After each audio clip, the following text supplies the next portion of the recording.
This is your complete beginner's guide to selling art at art fairs. Everything you need to know, from how to set up your booth, what supplies are needed, how to pack paintings so that you can safely transport them to shows, how to do your signage, and even how to talk to customers. It's absolutely free. I'm putting this out there because this is a resource that I wish I had 10 years ago when I first started doing art fairs. When it comes to an art fair booth setup, there are lots of things to consider. I mean, there are really cheap booths, there are really expensive ones, and a whole lot in between. If you're just starting out, you want to go cheap.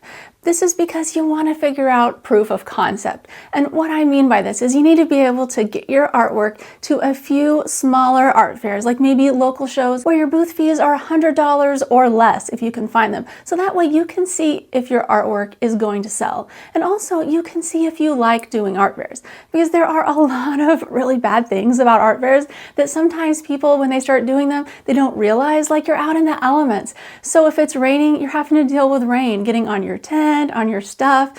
You're having to work for sometimes 12-hour shifts every day for 3 or 4 days in a row, and sometimes you won't even make minimum wage for doing it. This means that if you're not selling very much at the art fair, you're probably not going to be having that much fun, especially if the weather is bad. You really have to know this going in. Not every art fair is going to be fun, and not every art fair is going to lead to an amazing amount of profit. But I think it's a good idea to test market your work. Go into these shows, try it out, and see if you like it and see if you can sell. In this case, it's important to have a very cheap booth. So you want to get a pop-up tent, something that's still water resistant though, not the very cheapest pop-up tent you can get. Here's one of the pop-up tents that I've used in the past. Now, of course, I've upgraded since then to a much better tent, but just getting started, a pop-up tent will work great. You also need weight bags. For any tent that you have, weight bags are an absolute must. You do not want your tent to fly away in the wind. At these type of events, there are so many high wind conditions, and it's unexpected. The weather reports could say it's only 10 mile an hour, and then all of a sudden there are 20 mile an hour wind gusts and your tent's up flying across the art fair, landing maybe on somebody else's tent or even on a customer, and you do not want that. So if there's any message I can get across in this video, weight down your tent. You can buy weights, but you can also just use weights that you have at home. You can use anything. I've seen people use cement bags. They tie ropes around them and lay them behind their booth that they get somewhere like Lowe's, and then they just get them for the event and they leave them there, which is probably not the best thing to do.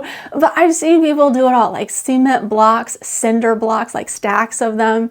Anything that you have that's heavy that you can tie your tent down with will work. The main thing is you want to have at least 20 pounds, but it's better to have 40 pounds of weight per leg on your tent. If you're a 2D artist, you're going to need a way to hang your artwork on the walls. There are lots of different options for this, but one thing if you're trying to do it on the cheap is to use a mesh tarp. I've linked them and everything else I discuss in this video in the description, but beyond that, in the description is my art fair supply list. It's absolutely free, and it gives you all of the different options, whether you're looking for a cheap booth or a more expensive booth. So I would definitely go get that. If you're trying to get a booth set up on the absolute cheap, the bare minimum you need is the tent, the weights, and a place to hang your work if you're a 2D artist, or tables if you are a 3D artist and you want to set your work on tables.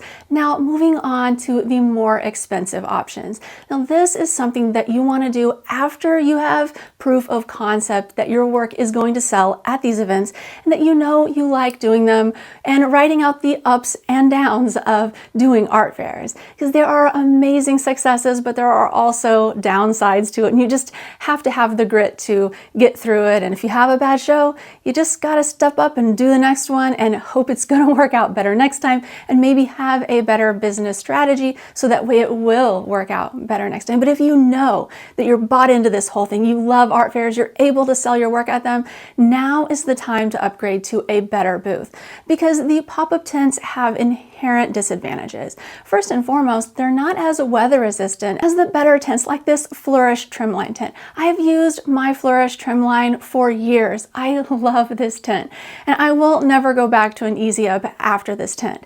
Now, there are some downsides to the Flourish, like it's a little bit harder to set up than the pop-up tent, and all of the parts are kind of confusing. You got to make sure you bring everything with you, and if you miss a part and leave it at home, don't bring it to the show. You can't set up your tent in most cases. So you have to really be prepared and have everything that you need to take with you to put up these tents. But as long as you do, the tent is so much better. Now, it's a couple $1,000s, so it's a lot more expensive than a pop-up tent.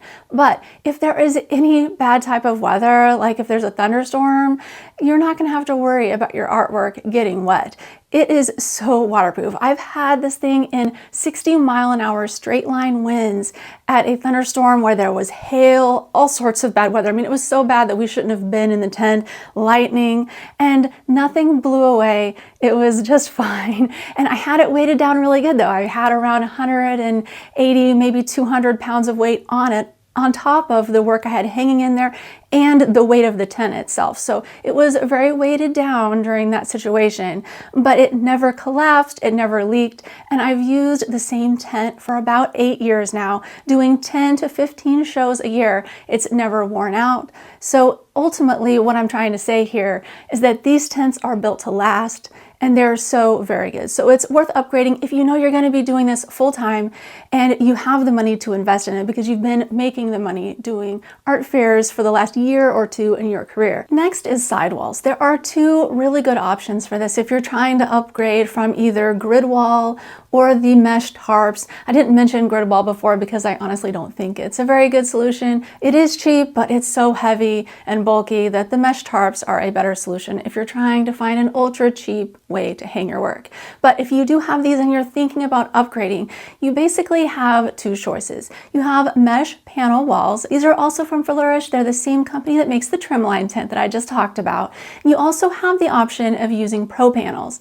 These are very high end. Now, I would like to say though, if you're trying to decide between the two of these, I have both and I've used both at indoor and outdoor events.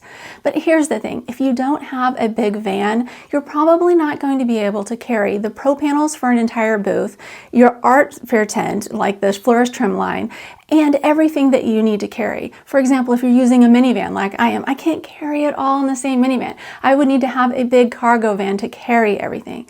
So for me and my needs, what I do most of the time for my outdoor shows is use the mesh panel walls with my Flourish tent because they all roll up very compact and I can fit it all in my minivan. And then I use the pro panels for my indoor shows because I don't need to carry the tent and everything else like the weight bags that come along with the tent. So that gives me a little bit more room in my minivan.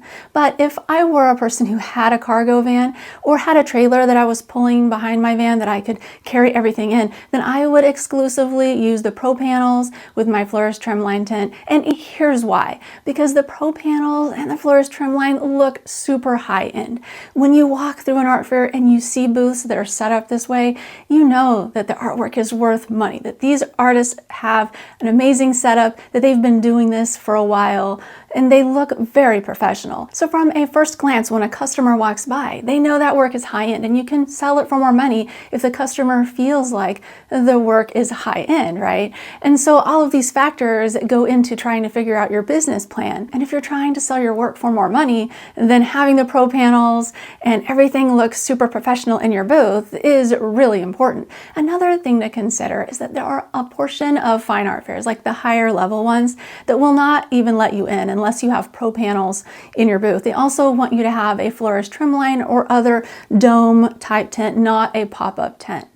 And so if you're trying to get into those higher tier art fairs, the juried ones that really are hard to get into, you need to have the best setup to impress them in your booth shot. So this is just something to think about. And if you're trying to step up your art fair game and to get into those other shows, then upgrading your booth is probably the thing you need to do, especially if you've been trying to get in and you haven't been getting in.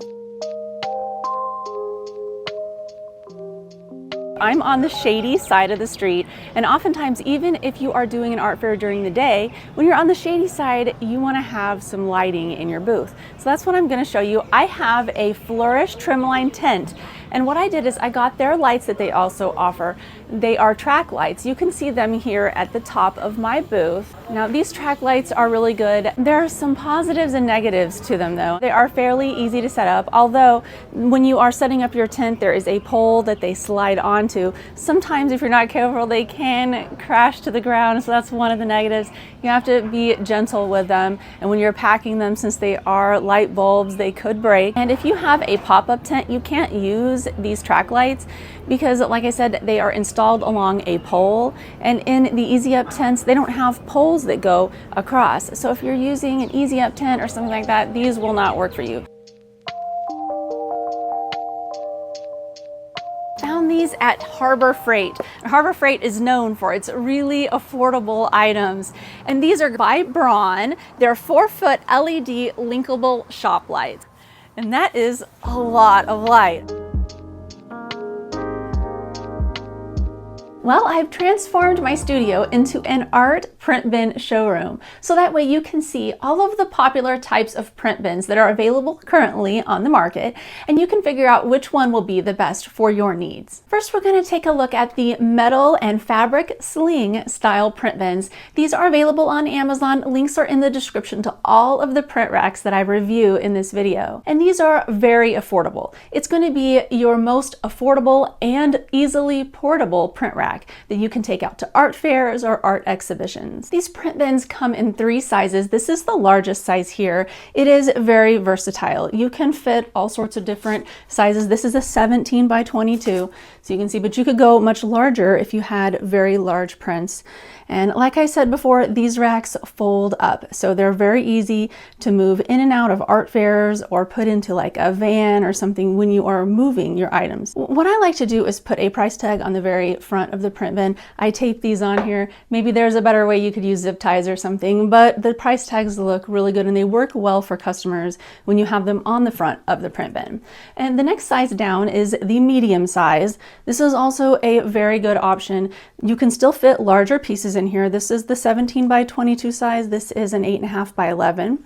And so you can see you could fit a lot of prints in this one print bin. They are nice because they're pretty stable, but you can see there is some movement because these things, I mean, they're metal. They are a budget print bin.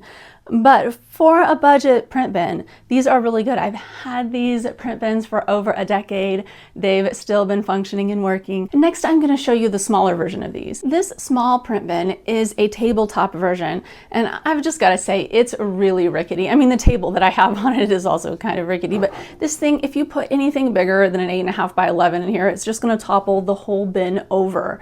And so be very careful with these. I would really suggest not to buy them at all if you don't have to, so just avoid the small size. But the medium and large sizes are really good if you're looking for an affordable way to go for this. Next, I want to show you what I use in my booth. These are Pro Panel print bins. Pro Panel print bins are definitely the more premium option. I think they're about 4 times or 5 times as expensive as these metal fabric sling print bins, but they are amazing. They are made out of carpet and they come in lots of different colors. You can see this is the large one here, and this is a small one over here. You can see 2 different colors, but I think they have like 5 or 6. These are just the colors that I have. This small bin holds a lot of prints. I mean, this is a 17 by 22 size. These are 8.5 by 11s. So you can see just how many prints can fit inside of here. And moving back to the large print bin, you can also see the 17 by 22 and the 8.5 by 11. You can fit so many prints. And if you don't have a lot of prints, it might be a problem if you want one of these bins because you really need a lot of print inventory to fill this up. But one of the things I absolutely love about these print bins are the way you can put the tags on them. Instead of taping them to the front, you Velcro, and then you can just stick your signs anywhere you want them to go. You can stick them on the top, you can stick them down here on the front. I probably don't have them straight on there, but anywhere you want them to go, you can go. Now, one last thing I wanted to show you about these. See these metal pieces? I have them on the corners of this print bin. They come with these. But then if you can see over here, I don't have them on the corner here. I have Velcro. This is one of my hacks that I've discovered. You can see here, if you use these metal pieces, if you have prints in here, now imagine your print bin is full and there are a lot of prints back here. It's going to put a lot of weight on these front prints when they are pushed forward, and customers are going to be leaning over them, flipping through. And so there is a metal edge here that will dent into your print. And this is no good. Now, if you're going to have your prints only in the middle, then it's fine to use these. But customers, when they go through stuff, they're going to mess your print bin all up. And inevitably, some will be on the edge getting hit over here by these metal pieces. And that's why I have Velcro strips over here to secure these corners, because these print bins also collapse. They are are very foldable and usable, really easy to fold up and take in and out of art fairs, lightweight, not quite as lightweight as just the simple metal sling ones, but they are very lightweight. The thing is though, they fold up fairly easily if a customer leans on them or if a kid is hanging on them. I don't know about you and your art booth, but I have a lot of kids who come and browse all of the animal art. So the short ones are constantly hanging on the side of the print bins, and this can make the whole bin kind of start to collapse and fall forward, which is absolutely no good. But if you attach Velcro strips here to the front edges, it helps provide some stability, a similar amount of stability as there would be in these corner brackets. We're going to go over all of the popular types of chairs that people use for art fairs. And why is this important? Well, you're out there for 12 hours a day, sometimes 3 or 4 days in a row. So you want to be comfortable. You want to have the type of chair that's going to give you the most flexibility and options to get you through those long days. These are some of the chairs that I have used. Of course, I also have the help of my kitty friend in this video. His name is Mr. Samadi, and he is helping to try out the chairs. I think this one in particular is cat approved. And all the chairs that I discuss in this video are linked in the description area. We're going to start with the first art fair chair I ever used. It's this one right here. Now, this one is very low to the ground, as you can see. And this is why it's no good. Okay, you sit down in this thing and it's super comfortable. Well, unless you have back issues and you need more back support. But if you don't have a lot of back issues, this chair is a great lounge chair, like for your backyard.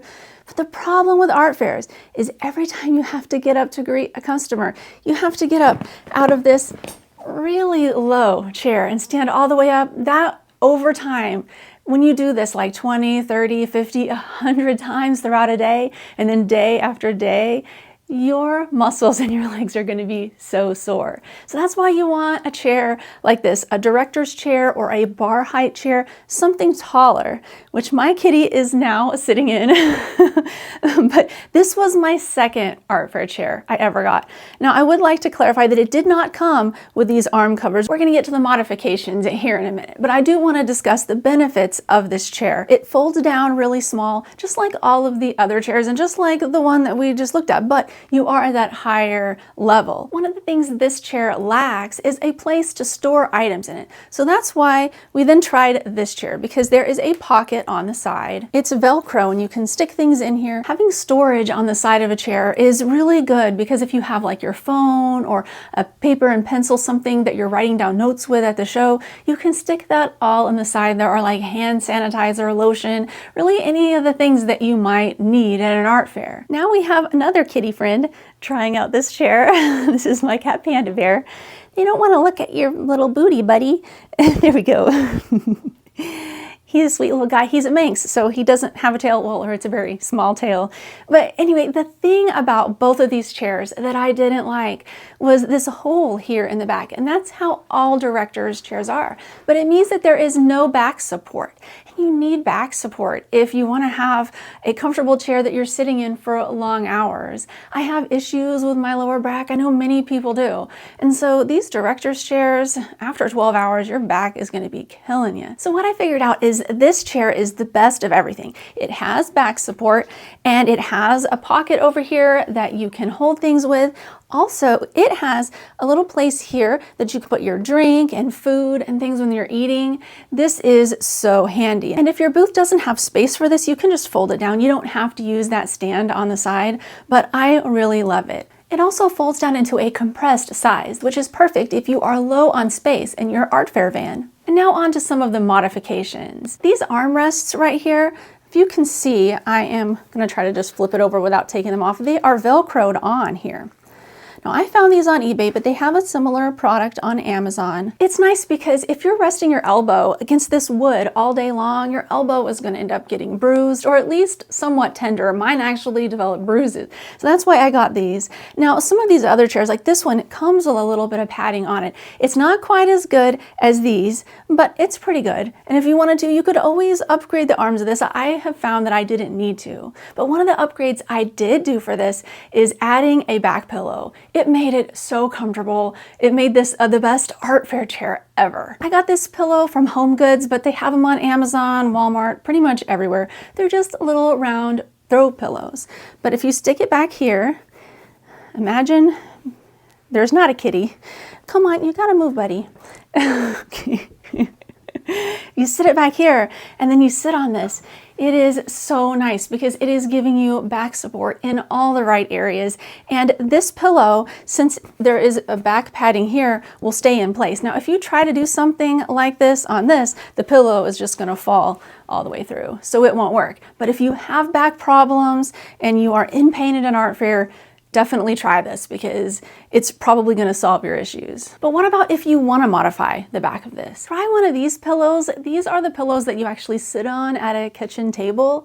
If you use one of these and then you cobble together some way on the back that it will hold on to the back, this will really help your comfort because see, if you just sit on this, these areas will start to dig into your back over time. But with this in front of it, it makes it a lot better. And so what I did, I basically just sewed this stuff on. It looks really awful, but it actually works. I've used this for 2 years on my art fair chair and it never came off, but you might sew together something better than this really badly crafted way to hang this on there. So what you do is you take the back of it and then just feed it through here and then you put it back on the chair. And as you can see, it's all securely on here. And when you sit on the chair, it makes it a lot more comfortable. Last thing you need is a footstool. These are so nice because any of these chairs, the director's chair or bar height chair level, if you don't have something to prop your feet on, if you use the little stands that they provide on the chairs, your legs are kind of bent back and it's not good for your circulation if you're sitting like that for a long time. But if you use one of these step stools, it makes it so easy to get up and down off of the chair. You're ready to greet customers at the show, and anytime you need to get up to sell, you can do so. It's very easy to step down. All of these things make your art fair chairs a lot more ergonomic. What taught me about signage for art booths is having an art gallery in the mall. Now I know it's a completely different sales venue for art, but bear with me here. So when I was selling my work in my gallery, my neighboring stores were Kay Jewelers and Victoria's Secret. And one of the biggest things I saw them do was constantly change out their promotional advertising on the front of their stores. So they had signs in the front of their stores saying that there was a particular sale, and they would change them out every week. And they had lots of people coming into their stores because of this, because people wanted to get the most amazing deals, the newest deal, the deal that was only there for 1 week. And since my gallery wasn't getting the foot traffic that I needed it to, I decided to take a learning lesson from them and then start running a different sale every week. I had signage out in the front of my store to get people to come in, and it really worked. And that's when I had my aha moment.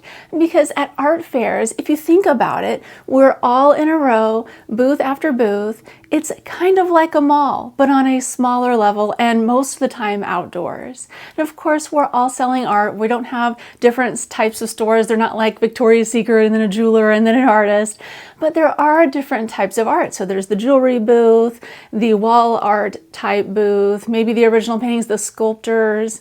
So there are a variety of things that are art related, but it's very much like a mall where there's lots of people walking through and then they decide whether they enter the booth based on what they see. And oftentimes when a person is walking by your booth, they may have a few seconds, maybe 10 seconds, 15 seconds, maybe less, to make this decision of whether they will walk in your booth. And if they don't enter your booth, they are not going to be able to buy. And so what you want to do is create a situation that is very enticing and inviting for those people who are thinking about entering your booth, or who are maybe not even thinking about entering your booth, but subconsciously wanting something to do to entertain themselves. I know for me anyway, I often get impulse buys in my booth because my art prints are under $20 and they're fun little gifts. They're fun for people to give to their kids or decorate an office cubicle with, something that doesn't take much money to purchase.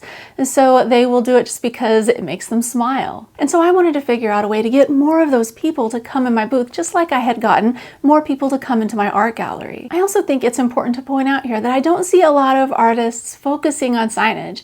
They are more focusing on hanging their art in a way that's very inviting and intriguing and pleasing to the eye. And that's important, so I'm not trying to take away from that practice. But what I am saying is you can supplement the beautiful display that you create with a little bit of targeted signage if you do it the right way.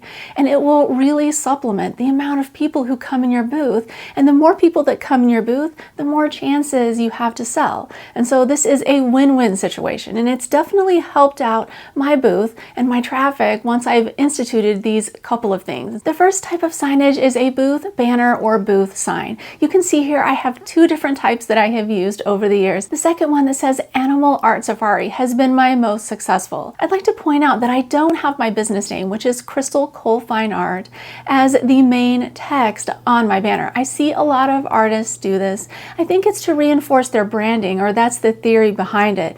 But I don't think the average customer walking by really cares about your branding, honestly. They want something that's going to pique their interest. So that's why my banner, the Animal Art Safari, is so great, because people walk by and then they see some of my rainbow animal art on the front of my booth. And it makes them wonder what other animals I have painted, and they want to come in to browse. And this is a great segue for me to get them to look through my print bin, because I love to greet people and tell them hello and then basically funnel them into my print bin as quickly as I can, because this way they'll start getting ideas for those impulse buys that I'm hoping they will eventually make. Next is advertising my deal, big and bold. You can see here on the front of my booth, I have the price of my prints displayed proudly, boldly, in a pretty nice size sign that people can see from 10 to 20, even 30 feet away. And time after time, this price pulls people into my booth. And this is because at art fairs, oftentimes prints are a lot more expensive than what I'm selling them at. And so for me, I know that this is a really good sales point, just the price alone.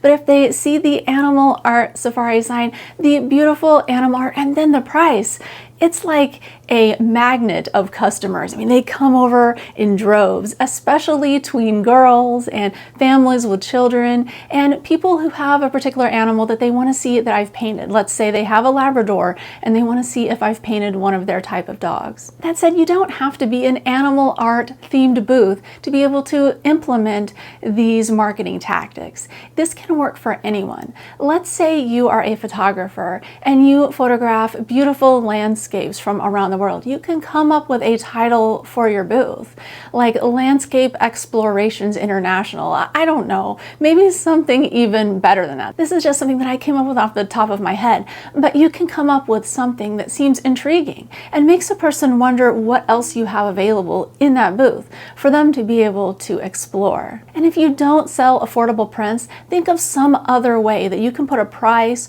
or something like a 2-for-1 deal, something that you can advertise on the front of your booth. This way you can craft an offer that'll really pull people in. Along with all of the benefits of doing this, there are a few downsides. First, not every event will allow you to have a big sign banner above your booth. Some of them want all of the booths to look the same, and so they're just the white dome tents, often the ones that restrict artists to selling only originals.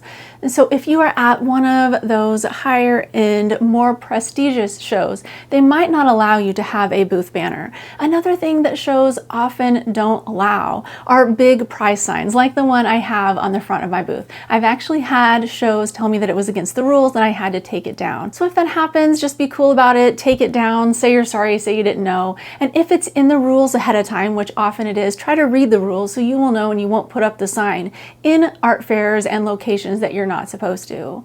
But I would say about 80% of the art fairs that I do allow all signs, and if you are in question, just ask the art fair coordinators prior to ever setting up your booth. That way you know the rules and you know that you're not breaking them, because you don't want to break the rules at these events. If you do, you stand the chance of not getting in the next year. The other downside is that I know the way I structure my booth and the way I advertise everything kind of irritates artists oftentimes that are in the shows around me, because they might be selling the same size print for twice as much money as I am. And so then when customers walk by and see how cheap it is at my booth, they wonder why these other people are charging so much. But honestly, it's on them. It's not on me. I mean, if they haven't figured out how to make the prints themselves so that way they can get their costs down to be able to sell prints at a similar price as I am, or if they're just being dishonest and they're jacking up their price insanely high because, well, they can, then, I mean, again, it's on them. It's not on me. So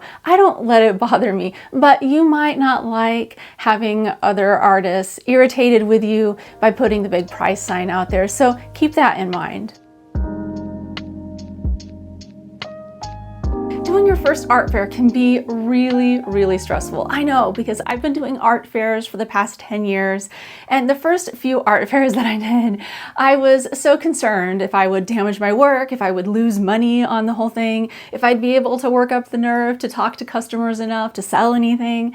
It was a really daunting experience for me at first, and so I want to help you by sharing some tips that I've learned over the years that help me do art fairs and make the most money that I can out of them. And the first thing is make a list. There are a lot of moving parts to organize when it comes to art fairs. I mean, you have to have your tent, your weight bags, all of the art that you're going to hang, your card reader, like your square on your phone, change. You also have to have art booth lighting sometimes if you're selling work at night. It just really depends on the event you're going to. If it's going to be raining or if it's going to be really hot, you need to have supplies to be able to deal with those types of weather conditions. And so making a list will help you not forget anything, because the worst thing, the most stressful thing is if you get to the art fair and then you're like, oh wait, I didn't bring my art fair tent, or oh, I didn't bring my weight bags. You know, some really crucial item that you absolutely have to set up your art fair booth. And then you're scrambling trying to figure out, if you can go to Lowe's to buy this particular thing that you forgot, or whether you have to drive all the way back home to get it. I had this happen one time. This wasn't one of my first art fairs, but this was like maybe 5 or 6 years into me doing art fairs, and I forgot the sign, the banner that was going to go on the front of my booth. Now, I could set up my booth without it, and so it was just fine. But it is an example of forgetting something that I really, really wanted. And if you have a sign on the front of your booth, you're going to make more money. And so I know that I lost money on that show because I didn't have the sign. But if you make a list ahead of time, you can go through and make sure you pack all of that stuff in your van or truck, whatever you're transporting your things to the art fair in. So this is a really great way to alleviate stress and just make sure that you have all the supplies that you need. Along those lines, I did briefly mention the weather. You want to make sure to have a weather app on your phone so that way you can track the radar, because things change quickly when it comes to the weather. I mean, there may be, let's say, a 20% chance of rain, and you don't know if there really will be any rain. Probably not, but there might be. And you want to be able to stay apprised of the situation, because if it's going to rain, you need to be able to shut down your booth quickly so you won't damage your artwork. You also need to know if there's going to be any really bad weather, like lightning, because it is unsafe to be in an art fair booth if there's a lot of lightning or if there's hail, things like that. You need to know what's going on when it comes to the weather. Also, if it's very, very hot outside, you need to make sure to take enough water and fans, things to keep yourself cool, because heat stroke really is a thing and it can happen at art fairs. I've seen it happen to other artists, especially older artists at these events.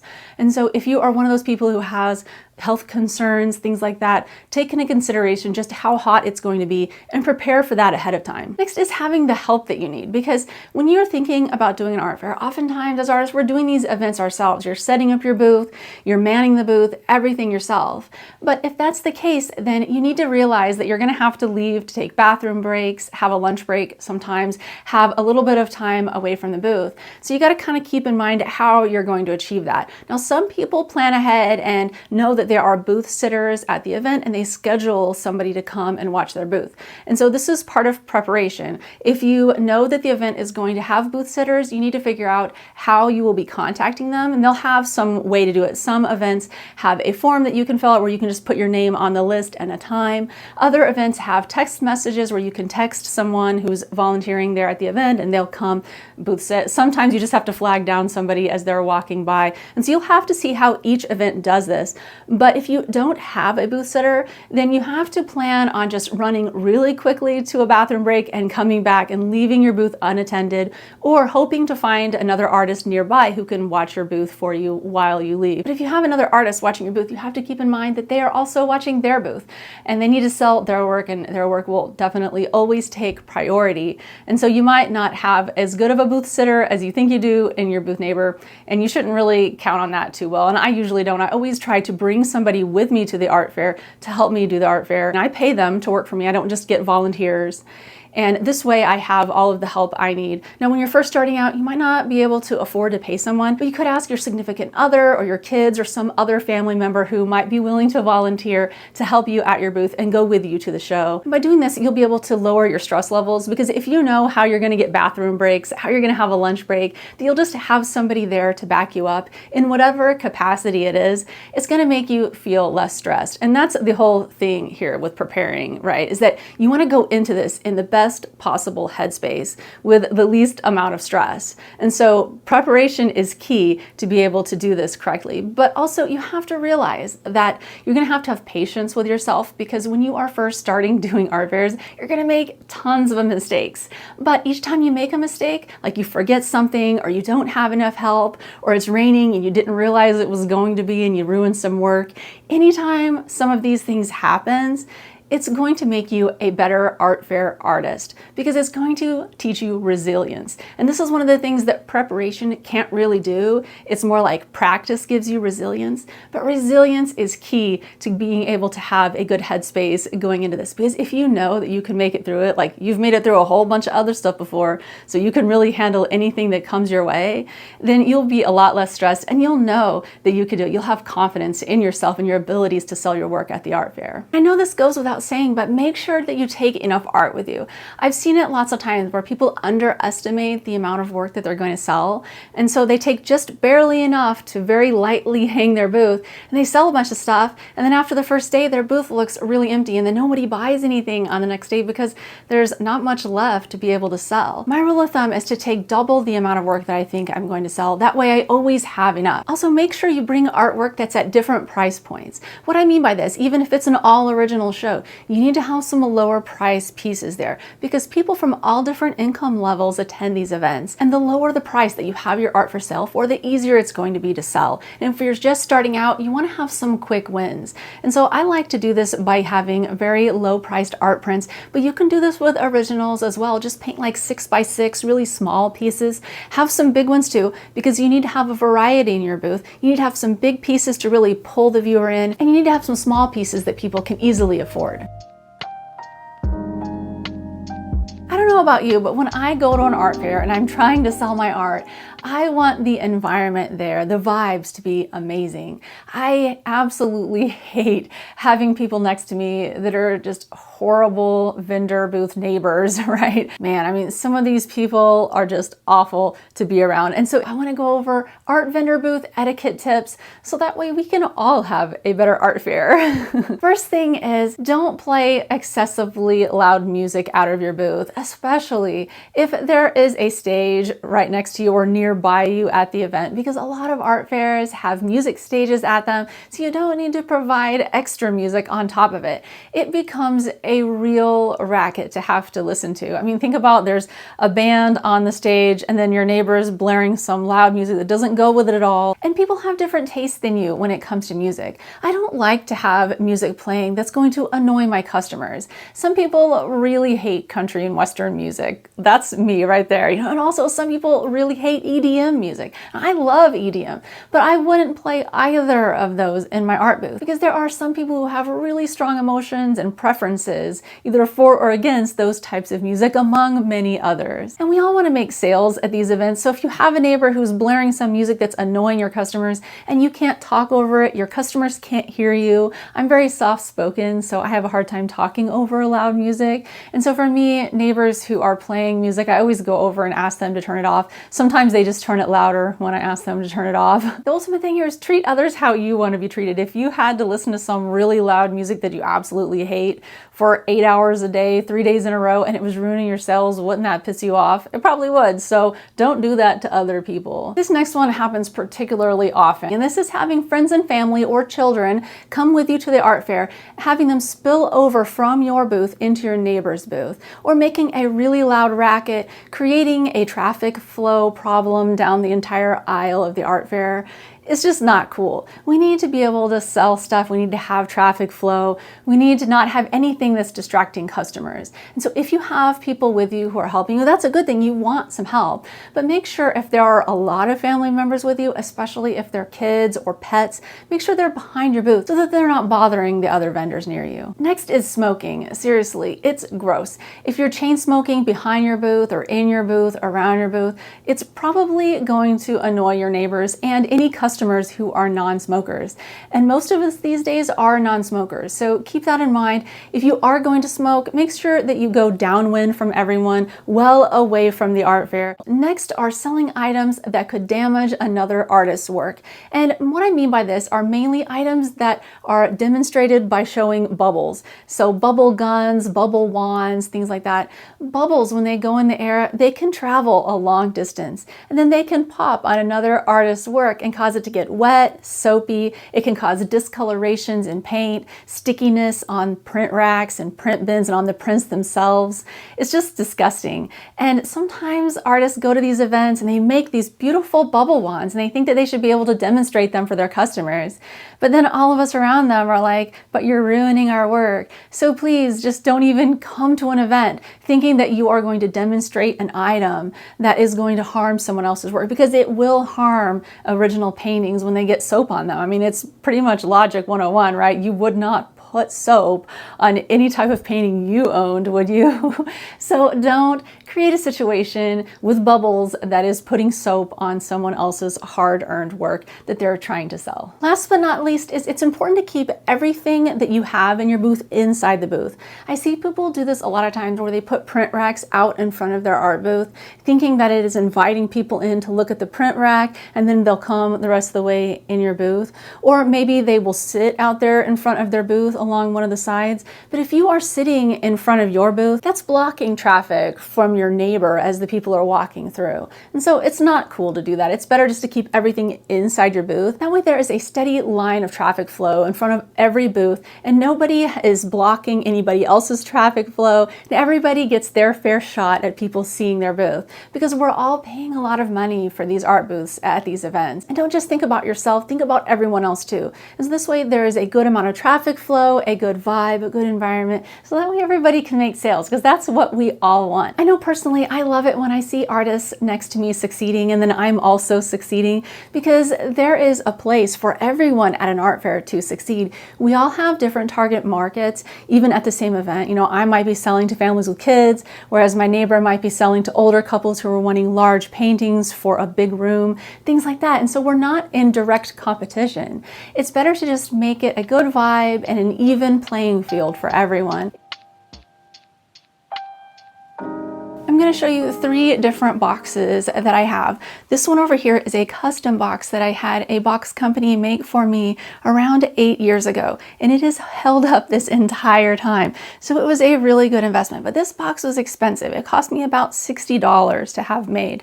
Now, what I did though is I learned a lot from this box. And I was like, well, how can I recreate this but save money? Because I need like 8 of these boxes, maybe give or take, and I couldn't pay at the time, especially. I didn't make a lot of money when I first started my art fair business. I had to invest money in getting my art fair booth. And so I couldn't afford a lot of these boxes. So I used their design and I modified it for a U-Haul box, which my kitty, Mr. Samadhi, is sitting on. You know, cats love boxes. Usually he tries to get inside the box. And I also modified it for a Lowe's box. The great thing about all of these boxes are that that the tops come off. You want the tops to be like this rather than the traditional folding type because you don't have to have any tape to close them. It makes them extremely durable, and you can stack really heavy things on top of them because you don't have to worry about them collapsing in on any of your artwork. Now inside here you can see that I have some dividers, and then I have these covers that my artwork are packed inside of. I have a kitty who really wants to get in this box. The reason why you need to pack everything with covers on them is that you don't want the faces of your paintings to get scraped up. And if you pack them either next to cardboard or each other, there could be abrasiveness that would scratch the front of your paintings. I make these covers myself. You can see they fit around the paintings. I just make them the dimensions that I need to for the painting, so it'll fit around here. But what I figured out is fleece works really well. And I gotta say, I am no seamstress. I learned how to sew by getting a sewing machine, the cheapest one I could buy, and watching a YouTube video on how to sew a straight line stitch. This is nothing fancy. It doesn't need to be. It just needs to hold together. I've also tried hiring someone to make these for me, but they were charging me about $30 a piece, and that's just too expensive when you can buy the materials for about $5 for each one of these and make them yourself. This is my medium size box. I got this from U-Haul. It is an 18 by 24 U-Haul box, and so it will fit 16 by 20 paintings that are framed, and I sell a lot of 16 by 20 paintings. But what I did with this one is I went ahead and wrapped each of my dividers in foam. And what I did was I actually just used a stapler at the very top here, and I stapled them into place. The staples eventually will give out maybe after 5 years or so, and you'll have to put new staples in if they come loose. But the dividers are a crucial part to packing your work because this way the faces of your artwork don't ever hit each other. They always have cardboard and the foam in between them to protect everything. I absolutely love packing my 16 by 20 pieces this way because you can just pull these in and out really fast when you're packing down and you're wanting to save time. You just pull them in and out. You don't have to wrap them, nothing. So it's super quick on the packing, and you can fit in one of these size boxes about 11 paintings. So it's a really great space saver. It keeps everything in really good condition. But here are some things I've done to modify this U-Haul box, because if you don't do these things, your U-Haul box won't work very well. First, you need to have some handles here on the side. So what we did was we cut a hole in here, and then we reinforce it with duct tape.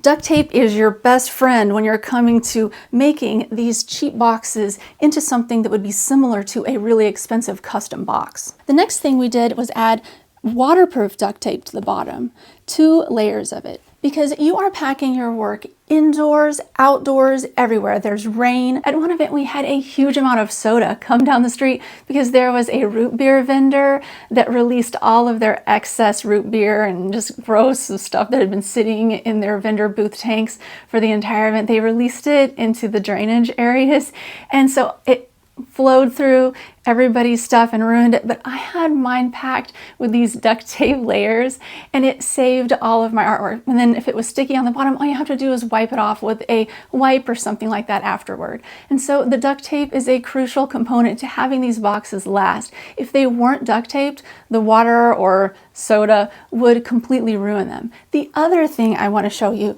is how we did the top. We actually took another piece of cardboard, not from the box that we got from U-Haul, but we took this piece of cardboard and we made it into a top similar to the custom box. So it fits on right here. In order to get this top to fit on there properly, what we did was, instead of cutting off the flaps, we actually folded the flaps of the original box down inside of there. This makes it a little bit thicker. I don't know if you can see them down in there, but there is a flap kind of still in there. And then we just kind of taped the corners here to keep those flaps down in place and give a little bit of extra support to the top of the box.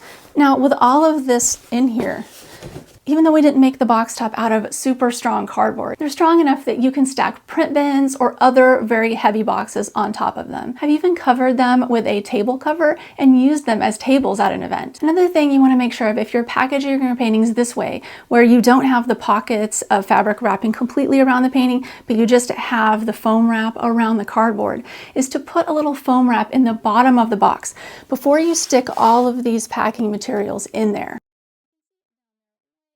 I made this box for my smaller paintings. I made the cardboard dividers a little bit different in this one. Now this took a little bit more time, but what I did was I sewed a fleece cover for the cardboard instead of having fleece covers for the paintings. And I thought this would be a more durable solution than the foam, because the foam with the staples, eventually after years, they do come apart. And I didn't like the idea of staples potentially getting loose in the box and scratching my paintings. And so I tried this out, and it is an amazing solution for that, because these will last forever. You'll never have to worry about any of the staples, but it does take a little bit extra time, and the materials cost more because fleece costs more than the foam wrap. But if you're wanting to know the very best way to do it, if you have the time, do it this way. And I want to share with you 5 mistakes that I see artists making when they are trying to talk to customers about their art in a way that sells their art. And the first thing is, oftentimes I see people with their face in their phone. I mean, just imagine, okay, you're going into an art fair booth of an artist and you are thinking about wanting to buy their work. But instead of greeting you with a, "Hi, how's it going?" or something like that, "Welcome in," some sort of greeting, the artist has their face in the phone and they never even look at you. This is the number one worst thing that you can do for your art sales, because customers are not coming in there to talk to a phone. They're coming in your booth to talk to you. And so please keep your phone down unless you're using it to process a card from another customer who has purchased something, because a lot of times we are using our phones to process cards through Square. If you're using your phone for that, great. If you're not using your phone for that, keep it put away, because this way you can be present to be able to talk to the customers who are going to be coming into your booth. And the next important tip is not being customer centric in your conversations. And what I mean by this is that I see a lot of artists, and I used to do this too, where I just talked about myself and why I made a piece, my thoughts and emotions and anything that was connected with it, why I thought it was so amazing. But I didn't think about why the customer would think it was so amazing. And so for me, with my animal art, one great example is that instead of me talking about this dog, maybe I really like how the yellows and the purples are going together in this really cohesive, harmonizing way. That's something that I like. But the customer would probably rather hear the story of Tuco, the dog that was somebody's very long time favorite pet. People can connect with that because they have an animal that they love and they want to honor and cherish in a very similar way. And a lot of times when they're buying my prints, they're trying to find an artwork that looks like their pet, so that way they can take it home and it can kind of be a memory of their pet hanging on their wall. And so this connects with them emotionally. It's something that they are interested in, not something that only I am interested in. So as an artist, try to have conversations with your customers from their perspective. What will benefit them, not just what will benefit you or what you found interesting. Next is not talking to customers enough and being too shy. This was something that I had a lot of trouble with personally. I mean, I was so shy. I was afraid to even greet people when they walked into my booth for a lot of years. I didn't quite know how to talk to customers. I felt really awkward about the whole thing. And I especially didn't want to try to sell them something. I didn't like the idea of selling things necessarily. I didn't know how to go about doing it. I didn't want to seem too salesy, but I also didn't really know quite what to say to close a sale. I really was in over my head when it came to the sales aspect of being an artist at an art fair, because I had never worked in any sales jobs or anything like that before. So for me, not being afraid to talk to people was really hard to do, and it took just a lot of practice. And this is one of the biggest things that I learned about this tip, is that when customers come in your booth, you don't have to have a lot of pressure on yourself when you greet them. Just simply say hi and smile. It doesn't take that much. And if you're shy and that's all you can do, great, just start there. And then after that, maybe ask them how their day's going, if they're having fun at the art fair, or what piece of yours that's hanging on the wall is their favorite. And then you can get them talking and strike up a conversation. And sometimes that's all it takes to break the ice and get the customer interested in purchasing your work. The fourth mistake is being too salesy. I kind of touched on this previously, that I was afraid to be too salesy, but sometimes I see artists really acting like car salesmen. Oh my gosh, and it is horrible for the customer. It chases them right away. I know for me, one of the things that I can do that will chase customers away is if they walk into my booth and I immediately say, "Hey, I have prints of everything and they're only $17.99. If you buy 3, you get your 4th one free." That sounds like an advertisement. Nobody wants to be advertised to or sold to when they are coming to an art fair. They want to be having an enjoyable time, see something they like, and then be nudged in the direction of purchasing it by the artist. Not be pushed hard toward purchasing it, because that's not an enjoyable experience for the customer. So keep that in mind. Don't push too hard. But tip number 5 is also really important. It's not being salesy enough. I see artists doing this all the time. They're just chit-chatting with customers, allowing the customer to basically take complete control of the artist's time and attention. And they might be in there in their booth talking with them for a half hour, and the artist never tries to nudge them toward a sale. And it's important to note that there is a delicate balance between being too salesy and not salesy enough. And the finesse that it takes from an artist's sales perspective to be able to get that customer to purchase takes a little bit of time and experimentation, and everybody's art is different. But for me, one of the things that I do, this kind of really disarming, and it makes a person feel comfortable when they walk in my booth, is I greet them with a hi, how's it going, how's your day, or the weather's nice out here, something like that, an icebreaker. Then I allow them a few moments to look around.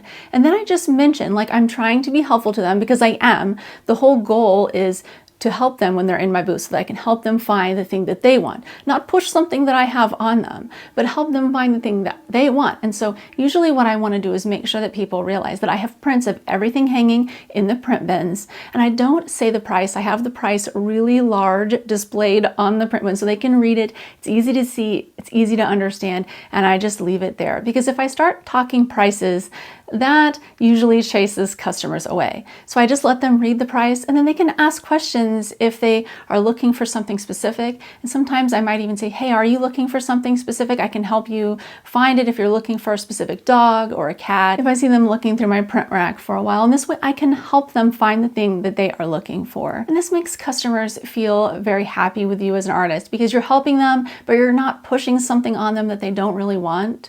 But the thing that they do want, you're helping them find. And so you are their assistant while they are in your booth, and you're entertaining them and showing them a good time. So all of these things, you're being a good host.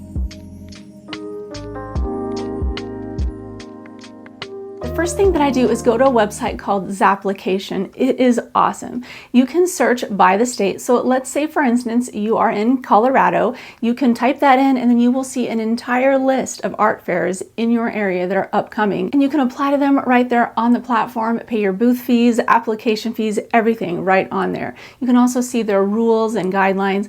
And these are the more higher end fine art fairs that are on Zapplication. If you're searching somewhere that has fewer fine art fairs, let's say Kansas, you can see there are a lot less results for Kansas than there were for Colorado. And so in this case, one of the great ways to find art fairs is to look at other artists' websites or to talk to other artists in your area, because some of the artists that you know might have been doing an art fair or art event in your area for years. It might not be listed online anywhere like on Zapplication, but it might be really, really good. One example for this for me is the Edmond Arts Festival in Oklahoma City. It is not on Zapplication anywhere. But this year I did it based on a recommendation of another artist who had been doing art fairs for like decades, and so he knew what he was talking about. He said, you should do this show, you will do really well, and it turned out to be my best selling show ever. Also, it's important to know that if you don't know other artists in your area, that's totally fine. You can use this method either way. Just go to each artist's website and access the page they have on there describing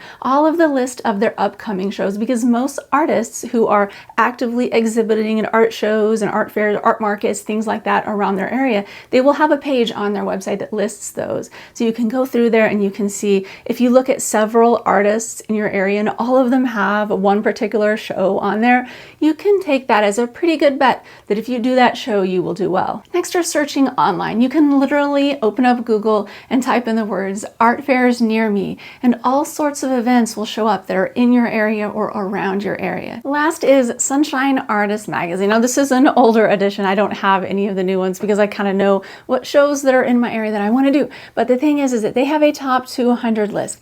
If you do any of the shows in this list, they have art fairs and craft fairs in this list. they are going to be amazing. Another thing I love about Sunshine Artists is that they have listings in the back of each magazine for what's going on that month all around the country. Now, these aren't necessarily in the top 200 list, so you have to scrutinize the art fair and try to think if it's going to be good for you, because the top 200 list, you can pretty much guarantee if you go to one of those and you have a good artwork inventory available, you're going to make money. But some of these other ones, here is an edition of their magazine that is not about the top 200. I want to show you here in the back, they have listings in here of all these different events all over the place. And so there are a lot of them in places like Florida and Colorado, but there are also events in all the different states. Each state is represented in the magazine, and that way you can look through your area and try to find things around you to be able to potentially do. Well, now to conclude everything, there are a lot of other things that you might want to learn about doing art fairs and how to refine your sales tactics and everything in your art booth to increase your sales over time. So I have a lot of other resources. They're also absolutely free, just like this video was, on my YouTube channel, and I've linked them in the description. There's also a video here that you might want to watch next. All right, thank you so much for watching. See you next time.